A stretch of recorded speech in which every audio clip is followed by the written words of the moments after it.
सर्दी की छुट्टियां हो गई थीं और सीता और उसका परिवार मनाली जाने के लिए तैयार हो रहे थे। तभी सीता की बेटी परी उसके पास दौड़ते हुए आती है। मामा, आप मेरी वो लाल वाली टोपी और ग्लव्स भी रख लेना। वहाँ पर तो कितनी ठंड होगी ना, बर्फ भी गिर रही होगी ना। नहीं नहीं, मैं खूब सारे कपड़े पहन कर रहूंगी। कहीं मुझे सर्दी लग गई तो छुट्टियों का सारा मजा बेकार हो जाएगा। हाँ परी, वो टोपी और ग्लव्स तो मैंने पहले ही रख लिए हैं। तुम चिंता मत करो, मैं हूं ना, मैं तुम्हें बिल्कुल भी ठंड नहीं लगने दूंगी। तभी सीता का पति विक्की वहां आ जाता है। अब हमें निकलना चाहिए सीता, तुम दोनों तैयार हो ना? हाँ, हम तैयार हैं। हमने सारा सामान भी रख लिया है। सीता जल्दी से सारा सामान पैक करके टैक्सी में रख देती है और तीनों रेलवे स्टेशन के लिए निकल जाते हैं। रेलवे स्टेशन पर पहुंचकर वो लोग मनाली जाने वाली ट्रेन में बैठ जाते हैं। ट्रेन में पूरा दिन बीत जाता है और रात होने लगती है, पर मनाली पहुंचने से पहले ही एक स्टेशन पर ट्रेन रुक जाती है। अरे ट्रेन यहाँ इतनी देर से क्यों रुकी हुई है? मुझे तो कुछ समझ नहीं आ रहा। सीता तुम यहीं रुको, मैं आगे जाकर ट्रेन के टीसी से पूछ कर आता हूँ। ठीक है, जल्दी आइएगा। विक्की टीसी के पास पता करने पहुंच जाता है। तब तक परी सीता से कहती है, माँ, अभी तो हम मनाली पहुँचे भी नहीं और यहाँ इतनी ठंड होने लगी। बाहर देखो ना, मुझे तो लग रहा है बर्फ भी गिरने वाली है। हाँ, मुझे भी यही लगता है परी। तभी विक्की वहाँ आ जाता है। उसे कुछ परेशान सा देखकर सीता उससे पूछती है, क्या हुआ, आप इतने परेशान क्यों लग रहे हैं जी? अरे सीता, परेशानी की ही बात है। आगे बर्फ पड़ने की वजह से ट्रेन यहीं रुकी हुई है और ये सुबह से पहले आगे नहीं बढ़ेगी। कुछ लोगों ने कहा है कि यहाँ से स्टेशन से बाहर निकलने के बाद हमें कार रेंट पर ले सकते हैं। मनाली अब यहाँ से सिर्फ 1 घंटे की दूरी पर ही है, तो क्या कहती हो सीता, चलें? अगर सिर्फ 1 घंटे की बात है तो चलिए चलते हैं। कार रेंट पर लेना ही सही होगा। यहाँ ट्रेन में रात गुजारने से तो बेहतर ही होगा। विक्की, सीता और परी अपने सामान लेकर ट्रेन से उतर जाते हैं और स्टेशन से बाहर निकलकर वो एक कार रेंट पर ले लेते हैं और वो मनाली के लिए कार से ही निकल जाते हैं। वाह विक्की, ये कार तो काफी अच्छी है और हमें कितने सही दामों पर रेंट पर मिल गई है ना? हाँ, और जरा पीछे परी को देखो, वो तो थकान की वजह से कार में ही सो गई। दोनों हंसी खुशी बातें कर ही रहे थे कि तभी वहाँ पर बर्फ गिरने लगती है। धीमे धीमे बर्फ तेजी से गिरने लगती है। अरे विक्की, मुझे तो यहाँ पर हर तरफ अब सिर्फ बर्फ ही बर्फ दिख रही है। गाड़ी आगे चल भी पाएगी या नहीं? लगता तो नहीं सीता, एक तो इतना अंधेरा है और ऊपर से यहाँ आसपास कोई होटल तक दिखाई नहीं दे रहा। अब क्या करें हम? तभी सीता को थोड़ी दूर पर कुछ रोशनी दिखाई देती है। अरे विक्की, वो देखो, वो क्या है? मुझे वहाँ सामने थोड़ी रोशनी दिखाई दे रही है। थोड़ा आगे बढ़ो तो। थोड़ा आगे जाने पर विक्की और सीता देखते हैं कि रोशनी कहाँ से आ रही थी, तो वो दोनों हैरान रह जाते हैं। वहाँ पर एक बड़ा सा बर्फ का घर बना हुआ था। अरे विक्की, क्या ये सचमुच में एक बर्फ का घर है या मैं कोई सपना देख रही हूँ? नहीं सीता, ये कोई सपना नहीं, ये सचमुच का बर्फ का घर है। ऐसे घरों के बारे में तो मैंने सिर्फ बचपन में किताबों में सुना था। हाँ, अरे इंग्लिश में क्या कहते हैं इन्हें? हाँ, इग्लू। हाँ हाँ, सही कहा तुमने।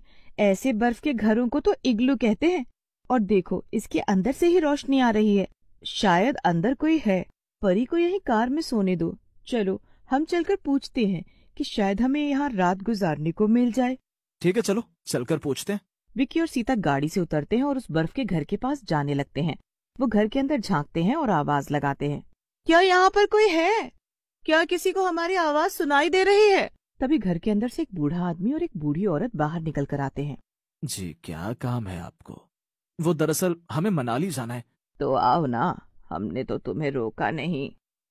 नहीं नहीं, वो बर्फ इतनी पड़ रही है कि अभी कार से आगे जाना मुश्किल है और यहाँ आसपास कोई होटल या घर भी नहीं है सिवाय आपके इस बर्फ के घर के। तो क्या हमें आज रात रुकने के लिए यहाँ सहारा मिल सकता है? तो बूढ़ा आदमी और बूढ़ी औरत एक दूसरे की तरफ देखकर अजीब तरीके से मुस्कुराते हैं और फिर वो बूढ़ा आदमी सीता की तरफ देखकर कहता है, जी जरूर, हमारा बर्फ का घर काफी बड़ा और खाली है। हम दोनों अकेले ही रहते हैं। आप आराम से यहाँ अपनी बेटी परी के साथ रुक सकते हैं। क्या? पर हमने तो आपको ये नहीं बताया कि हमारी बेटी भी हमारे साथ है और उसका नाम परी है। तो आप वो मैं एक ज्योतिष हूँ। मैं सिर्फ इंसान का चेहरा देखकर ही उसके बारे में सब कुछ बता सकता हूँ, क्योंकि तुम अभी अभी अपनी बेटी के बारे में सोच रहे थे, तो मुझे पता चल गया कि तुम्हारी बेटी भी तुम्हारे साथ है। ये सुनकर विक्की और सीता हैरान रह जाते हैं। हैरान होने की जरूरत नहीं है, आओ अपनी बेटी और सामान को ले आओ, मैं तुम्हें कमरा दिखा दूं, तुम उसमें रह सकते हो। जी, ठीक है। सीता और विकी परी को उठाते हैं और सामान लेकर अपने कमरे में चले जाते हैं और अंदर से दरवाजा बंद कर देते हैं। वाह, ये घर तो सचमुच काफी गर्म है अंदर से, और कितना बड़ा भी है। ये दोनों बुड्ढा बुड्ढी तो यहाँ मजे से रहते होंगे। मम्मी, मुझे नींद आ रही है। हाँ परी, रुको, मैं अभी बिस्तर लगा देती हूँ। सीता एक चादर बिछा देती है। मुझे लगता है अब हमें सो जाना चाहिए। हम सुबह जल्दी ही मनाली के लिए निकल जाएंगे। क्यों विक्की? हाँ ठीक है सीता। इसके बाद तीनों सो जाते हैं। आधी रात को जब विक्की की आंख खुलती है तो वो देखता है कि सीता और परी दोनों ही अपनी जगह से गायब थे। विक्की जल्दी से उठ जाता है।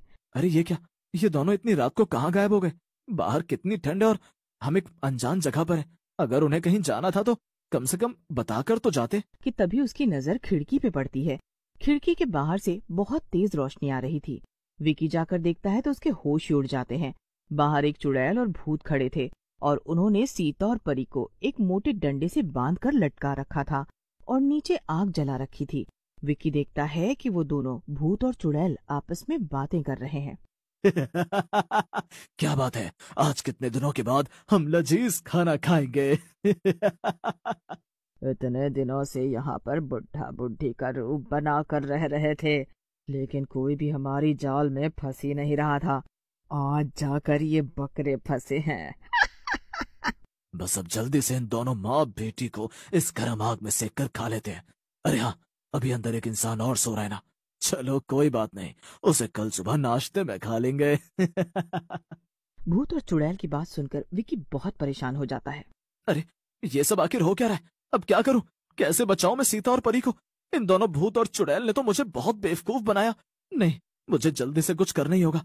सीता और परी को इस आग से कितनी जलन हो रही होगी। चलो जल्दी से घर चलकर देखते हैं, कहीं वो आदमी भागने की कोशिश तो नहीं कर रहा है। भूत और चुड़ैल घर के अंदर आते हैं, लेकिन तभी विक्की खिड़की से कूदकर बाहर निकल जाता है। विक्की जल्दी से जाकर कमरा बंद कर देता है। अरे लगता है कि वो आदमी बाहर निकल गए। चलो जल्दी बाहर चलो। विक्की सीता और परी की रस्सियां खोल देता है और उन्हें एक पेड़ के पीछे छिपने को कहता है। सीता, जब तक मैं वापस ना आऊं तब तक तुम परी के साथ यहीं पर छिपी रहना। याद रहे, कुछ भी हो जाए यहाँ से बाहर मत निकलना। क्या? लेकिन आप कहाँ जा रहे हैं? चलिए ना, हम यहाँ से भाग चलते हैं। नहीं सीता, हम भाग भी गए तो ज्यादा दूर तक नहीं भाग पाएंगे। हमें इन भूतों और चुड़ैल का कुछ पक्का इलाज करना पड़ेगा। मेरे पास बहुत अच्छा प्लान है, तुम बस यहीं छिपी रहो, मैं अभी आता हूँ। इतना कहकर विक्की वहाँ से चला जाता है। सीता और परी चुपचाप पेड़ के पीछे छिपे रहते हैं। वहीं दूसरी तरफ भूत और चुड़ैल दरवाजा तोड़ देते हैं और बाहर आ जाते हैं। मुझे बहुत गुस्सा आ रहा है, पूरा इलाका हमारा है, आखिर हमसे बचकर वो लोग कहाँ जाएंगे। एक बार मेरे हाथ लग जाए तब उन्हें अच्छा सबक सिखाऊंगी। उनकी हिम्मत भी कैसे हुई हमसे चालाकी करने की। भूत और चुड़ैल आपस में बात कर ही रहे थे कि तभी विक्की पीछे से आ जाता है और उन्हें आग में धक्का दे देता है। बचाओ बचाओ बचाओ बचाओ। दोनों भूत और चुड़ैल जलकर राख हो जाते हैं। तब विक्की सीता और परी को भी पेड़ के पीछे से बाहर ले आता है। मुझे तो यकीन ही नहीं हो रहा कि हम जिंदा बच गए। मेरे रहते हुए मैं अपने परिवार को कुछ होने कैसे दे सकता था? मुझे पता था कि ये दोनों हमें ऐसे भागने नहीं देंगे, इसीलिए मैंने तय कर लिया था कि अब इन्हें मारकर ही हम यहाँ से जाएंगे। तो चलिए जल्दी से यहाँ से चलते हैं। हाँ पापा, मुझे भी यहाँ बहुत डर लग रहा है। इसके बाद विक्की अपनी कार लेकर आता है और तीनों उस जगह को छोड़कर चले जाते हैं।